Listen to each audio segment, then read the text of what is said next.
ನಮ್ಮ ನವ್ಯದಿಶಾ ಸಂಸ್ಥೆಯಿಂದ ಇದೇ ಭಾನುವಾರ ಕಳ್ಳಂಬೆಳ್ಳದಲ್ಲಿ ಕ್ರೀಡಾಚೇತನ ಕಾರ್ಯಕ್ರಮವನ್ನು ಹಮ್ಮಿಕೊಂಡಿದ್ದೀವಿ. ಏನಿದು ಕ್ರೀಡಾಚೇತನ ಅಂದರೆ, ನಾವು ಯುವ ಚಾವಡಿ ಅನ್ನೋ ಒಂದು ವಿಶೇಷವಾದ ಕಾರ್ಯಕ್ರಮವನ್ನು ತುಮಕೂರು ಜಿಲ್ಲೆಯಲ್ಲಿ ಪ್ರಾಯೋಗಿಕವಾಗಿ ಮಾಡ್ತಾ ಗ್ರಾಮೀಣ ಭಾಗದ ಯುವಜನರು ಸಬಲೀಕರಣಗೊಳ್ಳೋದ್ರ ಜೊತೆಗೆ ಅವರೂರಿನ ಒಂದಷ್ಟು ಅಭಿವೃದ್ಧಿಗೆ ಕೆಲಸ ಮಾಡಬೇಕು ಅನ್ನೋ ಉದ್ದೇಶದಿಂದ ಕಳೆದ 1 ವರ್ಷದಿಂದ ಕೆಲಸ ಮಾಡ್ತಾ ಇದ್ದೀವಿ.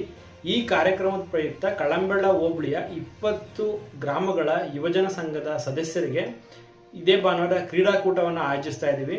ಈ ಕ್ರೀಡಾಕೂಟದ ಇನ್ನೊಂದು ವಿಶೇಷ ಏನಪ್ಪ ಅಂತ ಅಂದರೆ, ಕ್ರಿಕೆಟ್ ಆಟ ಆಡಿಸ್ತಾ ಇದ್ದೀವಿ. ಎಲ್ಲ ಕಡೆಗೂ ಆಡ್ತಾರೆ.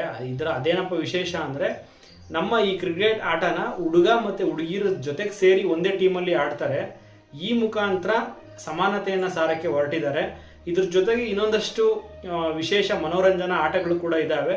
ಹಂಗಾಗಿ ಹತ್ತಿರದವರು, ಆಸಕ್ತ ಯುವಜನರು ಹೆಚ್ಚಿನ ಸಂಖ್ಯೆಯಲ್ಲಿ ನಮ್ಮ ಕ್ರೀಡಾಕೂಟಕ್ಕೆ ಭಾಗವಹಿಸಿ ನಮ್ಮ ಯೂತ್ಗೆ ಪ್ರೋತ್ಸಾಹ ನೀಡಿ ಅಂತ ಕೇಳ್ಕೊಳ್ತಾ ಇದ್ದೀವಿ.